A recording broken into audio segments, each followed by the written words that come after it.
శాశ్వతమైన ప్రేమతో మనల్ని ప్రేమిస్తున్నారు యేసు ప్రభువారు. మన కొరకు ఆయన సిలువ మీద ప్రాణం పెట్టారు. ఆయన నమ్మిన వారందరికీ ఉచితంగా రక్షణ ఇస్తున్నారు. ఆ ప్రేమ గల యేసు ప్రభువారు త్వరలో వస్తున్నారు రెండోసారి లోకానికి. ఆయన నమ్మిన వారందరినీ కూడా పరలోకం తీసుకువెళ్తారు. ఆ ప్రేమ గల యేసు ప్రభు నామం పేరిట మిమ్మల్ని అందరినీ కూడా మన కడవరి కాలం కార్యక్రమానికి ఆహ్వానిస్తున్నాను. ప్రియ సోదరి సోదరులారా, ఈ కార్యక్రమము లేమెన్ మినిస్ట్రీస్ ద్వారా సమర్పించబడుచున్నది. ప్రార్థన చేసుకుని ఈ దిన వాక్యంలో కొనసాగుదాం. మనము మరణించిన వారు మరలా తిరిగి బ్రతుకుతారా అనే అంశాన్ని మనం ధ్యానిస్తున్నాం బైబిల్ గ్రంథం నుంచి. ఇది 3వ ఎపిసోడ్. ప్రార్థన చేసుకుని ఈ దిన వాక్యంలో కొనసాగుదాం. అనేకమైన విషయాలు ఉన్నాయి కనుక వచ్చే కార్యక్రమంలో కూడా ఈ విషయాలు అనగా మరణించిన వారు మరలా తిరిగి బ్రతుకుతారా అనే అంశాన్ని బైబిల్ గ్రంథం నుంచి నేర్చుకోబోతున్నాం. ప్రార్థన చేసుకుని ఇదిన వాక్యంలో కొనసాగుదాం. ప్రార్థన. పరిశుద్ధ ప్రేమగల మా తండ్రి, మమ్మల్ని, మా కుటుంబాన్ని, మా సంఘాన్ని మీరు ప్రేమించి బైబిల్ గ్రంథం నుంచి, మీ వాక్యం నుంచి ఈ సత్యాలు నేర్చుకునే కృపను మాకు అనుగ్రహిస్తున్నారు. వందనాలు చెల్లిస్తున్నాం. మరణించిన వారు మరలా తిరిగి బ్రతుకుతారా అనే అంశాన్ని మేము ధ్యానిస్తున్నాం. ప్రభా, మీరే మాతో మాట్లాడవలసిందని మీరు మాకు మీ వాక్యంలో ఇచ్చిన భరోసాకై మీకు వందనాలు చెల్లిస్తూ ఈ నిరీక్షణను మేము కలిగి మీకు యోగ్యమైన కుమారులుగా కుమార్తెలుగా జీవించడానికి పరిశుద్ధాత్మ శక్తిని మాకు అనుగ్రహించి పరలోకపు జ్ఞానాన్ని మాకు ప్రసాదించి ఈ లోతైన మర్మాలు తెలుసుకునే కృప దయచేయమని, కార్యక్రమాన్ని ఎవరైతే వీక్షిస్తున్నారో, ఈ పరిచర్య ముందు కొనసాగడానికి ఎవరైతే సహకరిస్తున్నారో ప్రతి వారిని ప్రత్యేకంగా దీవించవలసిందని, మీరే మహిమ ఘనత తెచ్చుకోనమని యేసు ప్రభువారి పరిశుద్ధమైన నామమును బట్టి ప్రార్థిస్తున్నాను తండ్రి. ఆమేన్. ప్రియ సోదరి సోదరులారా, మనము 3వ ఎపిసోడు మరణించిన వారు మరలా తిరిగి బ్రతుకుతారా? ఖచ్చితంగా బైబిల్ గ్రంథంలో దీనికి జవాబు ఉన్నది. అది ఖచ్చితంగా ప్రభువుని నమ్ముకుని ఎవరైతే మరణిస్తారో వారు మరలా లేస్తారు, వారు మరలా బ్రతుకుతారు అనే విషయాన్ని మనం నేర్చుకుంటున్నాం. గత కార్యక్రమంలో యేసు ప్రభు ఏ రీతిగా ఆయన బ్రతుకున్నప్పుడు ఈ లోకంలో 3 వ్యక్తుల్ని, మరణించిన వారిని మరలా బ్రతికించారు అనే విషయాలు మనం నేర్చుకున్నాం. ఒకవేళ మీరు ఆ యొక్క ఎపిసోడ్ మిస్ అయినట్లయితే దాన్ని మన యూట్యూబ్లో వీక్షించండి. ఇది నాన్న యేసు ప్రభు వారు ఏ రీతిగా మరణించారు, ఆయన ముందుగానే చెప్పిన రీతిగా ఏ రీతిగా మరలా తిరిగి బ్రతికారు, దీనినే మనం పునరుత్థానము అంటున్నాం. ఆ విషయాలు మనం బైబిల్ గ్రంథం నుంచి నేర్చుకోబోతున్నాం. ఇవన్నీ కూడా మనకు తెలిసిన విషయాలే. అయినప్పటికీ మరొకసారి జ్ఞాపకం చేసుకున్నట్లయితే అది మనకెంతో విశ్వాసాన్ని కలిగిస్తుంది. యేసు ప్రభువు ఈ లోకంలో ఉన్నప్పుడు ఆయన మరణించక ముందే ఆయన శిష్యులతో ఈ వివరాలు చెప్పారు. ఏమని? మనం యెరూషలేము వెళ్తున్నాం, ఆ యెరూషలేములో నేను పట్టబడతాను. అంటే ఈ యొక్క శాస్త్రులు వీరందరూ కలిసి నన్ను సంహరిస్తారు, అనగా నన్ను చంపేస్తారు. అయితే నేను 3వ దినాన, మరణించిన తర్వాత 3వ దినాన మరలా తిరిగి లేస్తాను అని ఎంతో ఖచ్చితంగా, ఎంతో ధైర్యంగా యేసు ప్రభువు వారు చెప్పారు ఈ విషయాలు. ఈ విషయాన్ని మత్తయి సువార్త 16వ అధ్యాయం 21వ వచనంలో మనం గమనిస్తున్నాం. ఇదే విషయాన్ని, అనగా నేను యెరూషలేములో చంపబడతాను మత నాయకుల ద్వారా, యాజకుల ద్వారా, అయినప్పటికీ మరలా 3వ దినాన మరలా నేను మృత్యుంజయుడై తిరిగి లేస్తాను అనే విషయాన్ని మార్కు సువార్తలో కూడా 8వ అధ్యాయం 31వ వచనంలో మనం ఇదే విషయాన్ని గమనిస్తున్నాం. కనుక యేసు ప్రభువు వారు ఎంతో ఖచ్చితంగా ఈ వివరాలు ముందే ఏ రీతిగా ఆయన మరణిస్తారో, 3వ దినాన్ని మరలా తిరిగి లేస్తారో అనే విషయాలు విపులంగా చెప్పారు శిష్యులకు. అనగా యేసు ప్రభువుకు ఆయన యొక్క భవిష్యత్తు, ఏ రీతిగా ఆయన మరణిస్తారో, ఏ రీతిగా తిరిగి లేస్తారో అనే విషయాలు ఆయనకి ఖచ్చితంగా తెలియను. దానితో పాటు ఈ లోకానికి ఆయన రావటానికి అసలైన కారణం ఏమిటి, తన యొక్క జీవితానికి ఈ లోకంలో అర్థం పరమార్థం ఏమిటి అనే విషయాలు యేసు ప్రభు వారికి పూర్తిగా తెలుసును. కనుకనే ఆయన ఏ రీతిగా మరణిస్తారో కూడా చెప్పేశారు. నన్ను సిలువ వేసి చంపేస్తారు అని కూడా యేసు ప్రభు వారు ముందుగానే వివరాలు చెప్పారు శిష్యులతోటి. ఈ విషయాన్ని మనం మత్తయి సువార్త 20వ అధ్యాయం 18, 19 వచనాల్లో ప్రభువారు అన్నారు, ఈ యూదా మత పెద్దలు, ఈ యూదా నాయకులు ఈ శాస్త్రులు నన్ను యెరూషలేములో పట్టుకొని బంధించి అప్పుడు వారు నన్ను అన్యుల చేతికి అప్పగిస్తారు, ఆ అన్యులు నన్ను సిలువ మరణం వేసి చంపేస్తారు అని ముందుగానే చెప్పారు. ఆయన చెప్పిన రీతిగానే ఆయన సిలువ మీద మరణించారు. ఎప్పుడు సిలువ వేశారు యేసు ప్రభువును అనగా ఆ వివరాలు కూడా మనకున్నవి. ఆయనను ఆ దినాన్న ఉదయం 9 గంటలకి, మన కాలమాన ప్రకారంగా, మన లెక్కల ప్రకారంగా ఉదయం 9 గంటలకి యేసు ప్రభువును సిలువేశారు. అయితే ఆనాటి రోమా ప్రభుత్వపు లెక్కల ప్రకారంగా దాన్ని వారు 3వ గంట అన్నారు. మనమేమో 9 గంటలు అంటున్నాం, వారు 3వ గంట అంటున్నారు. అనగా వారు లెక్కల ప్రకారంగా ఉదయం అయినప్పుడు అది 1 గంట, అంటే మొదటి గంట, తర్వాత 2వ గంట, 3వ గంట. అంటే మన లెక్కల్లో ఉదయం అయినప్పుడు మనకి 6 గంటలు అయిపోతుంది, 6 గంటలు అంటున్నాం. మన లెక్కల్లో 9 గంటలు. ఆ రోమీయుల లెక్కల ప్రకారంగా, ఆ దినాల ప్రకారంగా అది 3వ గంట. యేసుప్రభువు ఎప్పుడు మరణించారు? మధ్యాహ్నం 3 గంటలకి మన లెక్కల ప్రకారంగా. వారి లెక్కల ప్రకారంగా ఆయన ఆ దినాన్న 9 గంటలకి మరణించారు, 9వ గంట. అనగా యేసుప్రభు సిలువ మీద వేలాడింది ఉదయం 9 నుంచి మధ్యాహ్నం 3 వరకు మన లెక్కల ప్రకారంగా సుమా.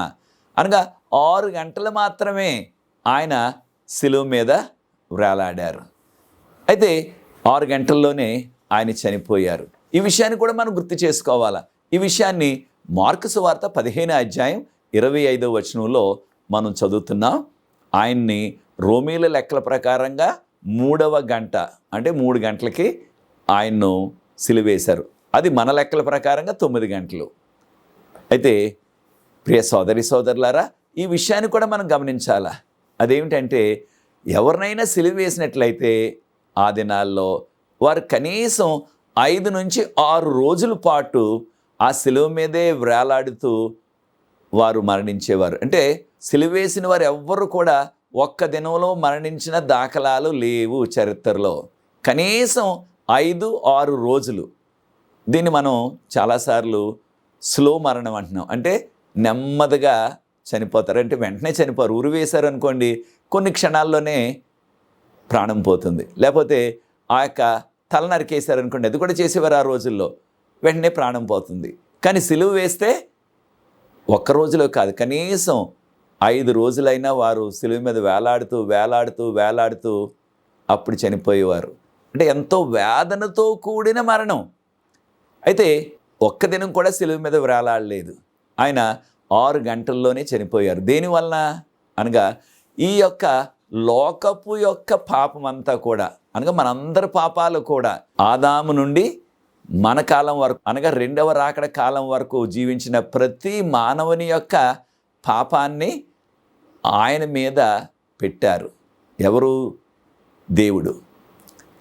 కనుకనే యేసుప్రభువు వారు బాప్తిసం తీసుకోవటానికి వచ్చినప్పుడు యోహాను గారు ఏమన్నారు? ఆయన యోర్దాను నదిలోకి వస్తుంటే, ఇదిగో సమస్త లోక పాపములను మోసుకొని పోవు దేవుని గొర్రెపిల్ల అన్నారు.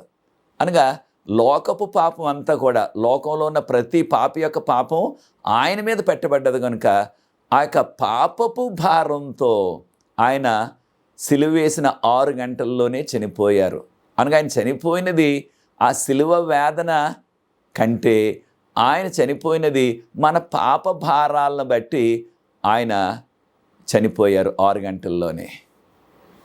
యోహాను సువార్త 19వ అధ్యాయం 32వ వచనంలో ఈ విషయాలు మనకున్నవి. అవి ఏమిటంటే, ఆ దినాన్న యేసు ప్రభువును సిలువేసిన దినము సిద్ధపాటు దినము. యూదుల యొక్క ఆచార ప్రకారంగా విశ్రాంతి దినాన్న ఎవ్వరూ కూడా సిలువ మీద వేలాడకూడదు. చేసేది దారుణమైన పనులైనప్పటికీ ఎంత పగడబందీగా, ఎంత భక్తిగా చేస్తున్నారో చూడండి. ఎవరు కూడా సిలువ మీద వేలాడకూడదు ఆ విశ్రాంతి దినాన్న, ఆ సబ్బాతు దినాన్న అనేసి ఆ యొక్క సిద్ధపాటు దినం, అనగా వారంలో 6వ దినాన్ని సిద్ధపాటు దినం అంటున్నారు యూదులు, ఆనాడు ఈనాడు కూడా. అనగా 6వ దినం అంతమైపోకముందే వారిని సిలువ మీద నుంచి తొలగించేయాలి. కనుక వారి కాళ్ళు విరగొట్టడానికి ఆ యొక్క రోమా సైనికులు వచ్చారు. యోహాను సువార్త 19:32 ప్రకారంగా వారు వచ్చి ఆ యొక్క దొంగలిద్దరు కూడా యేసు ప్రభువుకు కుడి ప్రక్కన ఒకరిని ఎడం ప్రక్కన ఒకరిని సిలువేసినట్లుగా మనం వాక్యంలో చదువుతున్నాం. వారిద్దరు కాళ్ళు విరగొట్టేశారు. యోహాను సువార్త 19:33 ఎప్పుడైతే ఆ రోమా సైనికులు యేసు ప్రభు దగ్గరికి వచ్చారో ఆయన కాళ్ళు కూడా విరగొట్టేద్దామని, అప్పటికి ఆయన చనిపోయారు. కనుక చనిపోతే కాళ్ళు విరగొట్టవలసిన పని లేదు. కారణం ఏంటి? కాళ్ళు విరగొట్టకపోయినట్లయితే వారు నెమ్మదిగా తప్పించుకొని వెళ్ళిపోతారు. అయితే యూదులకు ఉన్న ఆచారం ఏంటంటే వాళ్ళ కళ్ళ ముందు చూస్తున్నప్పటికీ ఎవరైనా సరే ఆ విధంగా సిలువ వేయబడిన వ్యక్తి నెమ్మదిగా నడిచి వెళ్ళిపోతుంటే, కారణం కాళ్ళు మేకులు కొట్టారు, ఆ మేకుల ద్వారా బాధ ఉంటుంది కానీ నడిచి వెళ్ళటానికి ఏ డోకా లేదు. సిలువ మీద నుంచి ఆ విశ్రాంతి దినాన్ని వారు వేలాడకూడదని వారు ఆచార ప్రకారంగా కిందకి తీసిన వారు చరిత్ర ప్రకారంగా కొంతమంది ఆ విధంగా వాళ్ళ కళ్ళ ముందే తప్పించుకుని వెళ్ళిపోయారు. కానీ వాళ్ళు చూస్తూనే ఉన్నారు కానీ వారిని పట్టుకోలేదు. కారణం వారి ఉద్దేశంలో విశ్రాంతి దినాన్ని ఏ పని చేయకూడదు, ఎవరైనా తప్పించుకుపోతున్నప్పటికీ వారిని పట్టుకోకూడదు.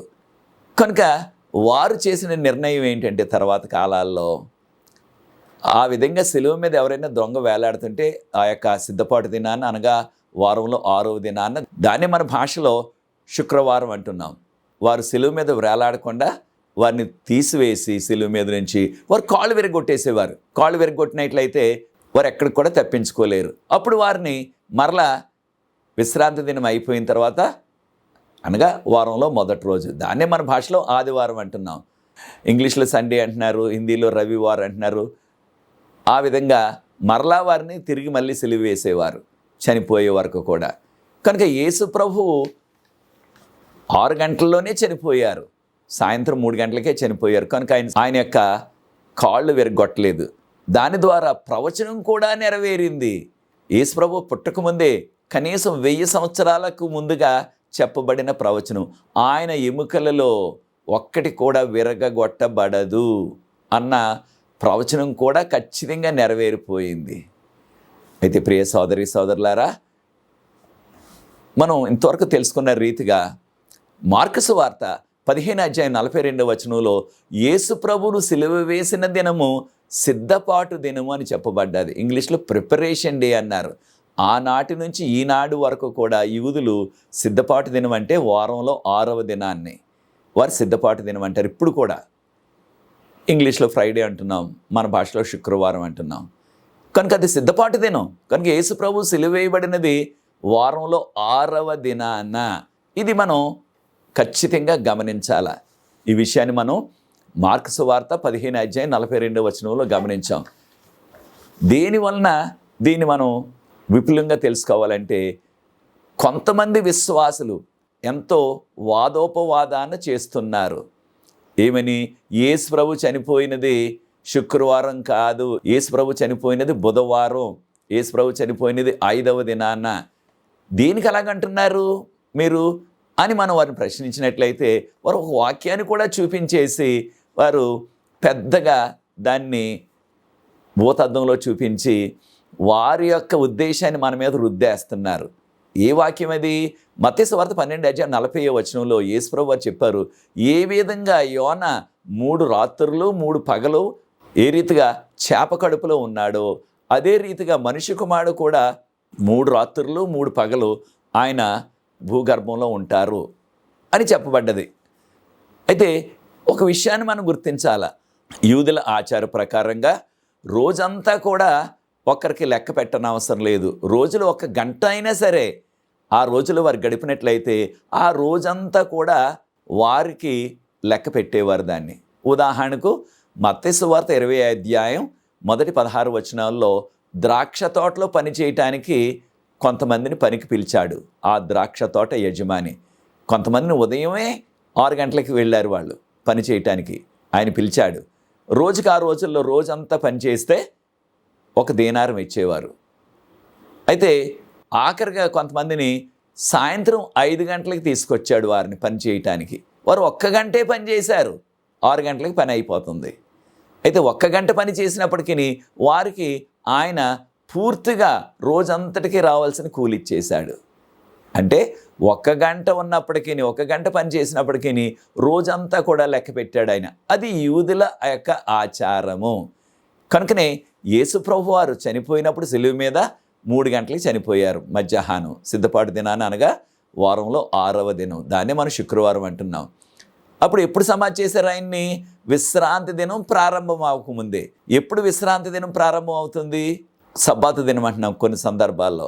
ఎప్పుడు ప్రారంభం అవుతుంది విశ్రాంతి దినం లేక సబ్బాతు దినం? అనగా ఎప్పుడైతే బైబిల్ ప్రకారంగా ప్రొద్దు కృంకుతుందో, ఇంగ్లీష్లో సన్సెట్ అంటున్నాం, ఎప్పుడైతే ప్రొద్దు కృంకుతుందో అప్పుడు క్రొత్త దినం ప్రారంభం అవుతుంది. ఈ విషయాలు మనం ఆదికాండం 1వ అధ్యాయంలో సాయంత్రము ఉదయము కాగా ఒక దినం ఆయను, అనగా ఎప్పుడైనా సరే ఒక దినం అంటే సాయంత్రం వేళ క్రొత్త రోజు ప్రారంభం అవుతుంది.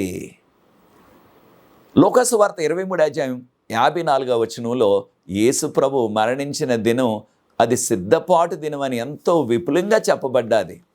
అయితే ఇంకా చాలామంది యేసు ప్రభు వారు చనిపోయింది బుధవారం చనిపోయారు, ఆయన కారణం శుక్రవారం కాదు. ఒకవేళ శుక్రవారం చనిపోయినట్లయితే మరి 3 రాత్రులు 3 పగలు అంటే 72 గంటలు, రోజుకి 24 గంటలు, 3 రోజులకి 3 24లు 72 గంటలు అవ్వాలి కదా. 72 గంటలు అవ్వాలంటే వారి విధానం సుమా, వారి వాదన సుమా, ఇది బైబిల్లో లేదా విషయం. బుధవారం చనిపోయారు ఆయన అన్నట్టుగా వారు వాదిస్తున్నారు. బుధవారం చనిపోతేనే అప్పుడు 72 గంటలు వస్తాయి ఆయన సమాధిలో ఉన్న కాలం అంటున్నారు. కానీ మనం నేర్చుకున్నాం కదా మత్తయి సువార్త 20వ అధ్యాయంలో ఉన్న యేసు ప్రభు వారు చెప్పిన ఉపమానం. 1 గంట వారు పనిచేసినప్పటికీ ద్రాక్ష తోటలో వారికి పూర్తిగా వారికి రావాల్సిన ఆ కూలి జీతాన్ని ఇచ్చేశారు ఆయన. కనుక 1 గంట ఉన్నప్పటికీ ఆ రోజంతా లెక్కించబడ్డది. అదే రీతిగా ప్రియ సోదరి సోదరులారా, యేసు ప్రభు ఎప్పుడు సమాధి చేయబడ్డారు? ఆ విశ్రాంతి దినం ఇంకా ప్రారంభం అవ్వకముందే, అనగా ఆ సిద్ధపాటు దినాన్న ఆ శుక్రవారం కనీసం 1 గంట ముందు, కనీసం. కారణం ప్రొద్దుపోయిందంటే, అనగా ఇంగ్లీష్లో సన్సెట్ అయిపోయినట్లయితే, సూర్యుడు అస్తమించినట్లయితే విశ్రాంతి దినం ప్రారంభం అయిపోతుంది. కనుక విశ్రాంతి దినం ప్రారంభం అవ్వకముందే ఆయన సమాధి చేసేశారు. కనీసం 1 గంట ఆయన సమాధిలో ఉన్నారు. ఎప్పుడు? ఆ సిద్ధపాటు దినాన, ఆ శుక్రవారం. కనుక యూదుల ఆచార ప్రకారంగా ఆ రోజంతా కూడా, ఆ శుక్రవారం అనగా ఆ సిద్ధపాటు దినం అంతా కూడా యేసు ప్రభు సమాధిలో ఉన్నట్టుగానే వారు లెక్క పెట్టారు. ఇది యూదుల ఆచారం. కనుక ఆ యూదుల ఆచారాన్ని మనం అర్థం చేసుకోవాలి, మన ప్రాంతాల్లో ఉన్న మన ఆచారాన్ని కాదు. ఇప్పుడు మనకున్న పరిస్థితి ఏమిటి? మధ్యరాత్రి 12 గంటలకి క్రొత్త రోజు ప్రారంభం అవుతుంది, క్రొత్త తారీఖు ప్రారంభం అవుతుంది. మన మొబైల్లో, మన వాచ్ల్లో అప్పుడు క్రొత్త తారీఖు వస్తుంది. కానీ ఆదికాండం 1వ అధ్యాయంలో ఎప్పుడైతే సాయంత్రం ప్రొద్దుపోతుందో అప్పుడు క్రొత్త దినం ప్రారంభం అవుతుంది. ఇది మనము గమనించాలా. కనుక యేసు ప్రభు వారు శుక్రవారం సాయంత్రమే మరణించారు, కనీసం 1 గంటన్న సమాధిలో ఉన్నారు. శనివారం అంతా సమాధిలో ఉన్నారు. ఆదివారం నాడు ఉదయాన్నే ఆయన తిరిగి లేచారు. వారంలో మొదటి దినం. మన భాషలో ఆదివారం అంటున్నాం, దక్షిణ భాషలో రకరకాల పేర్లు ఉన్నవి. అయితే మనకి వారంలో మొదటి దినాన్న యేసు ప్రభు వారు మృత్యుంజయుడు లేచారు. కనుక దీనిని యూదుల యొక్క ఆచార ప్రకారంగా 3 దినాలు అంటున్నారు. దానిని మనం గుర్తించాలా. అయితే మరొక విషయాన్ని కూడా మనం గమనించాలి ప్రియ సోదరి సోదరులారా. కనుక యూదుల ఆచార ప్రకారంగా రోజులో 1 గంట అయినప్పటికీ ఆ రోజంతా లెక్క పెట్టేవారు. యేసు ప్రభుని సమాధి చేసిన తర్వాత యూదా మత నాయకులందరూ కూడా ఆ పొంతు పిలాతు గారి దగ్గరికి వచ్చి, ఆయన గవర్నర్ గారు, అయ్యా ఈ సిలువ వేయబడిన వ్యక్తి బ్రతుకున్నప్పుడు చెప్పాడు 3వ దినాన్ని నేను తిరిగి లేస్తానని. కనుక ఆ సమాధి చుట్టూ మీరు కాపలా పెట్టాలి సైనికులను అన్నారు. ఆయన సరే మీ ఇష్టం వచ్చినట్టు చేసుకోండి, తీసుకువెళ్ళండి, ఎంతమంది సైనికులు కావాలో ఆ సమాధి చుట్టూ కాపలా పెట్టండి అన్నారు. ఎవరు వెళ్ళి అడిగింది? ఈ యూదా మత పెద్దలు, యూదా మత నాయకులు.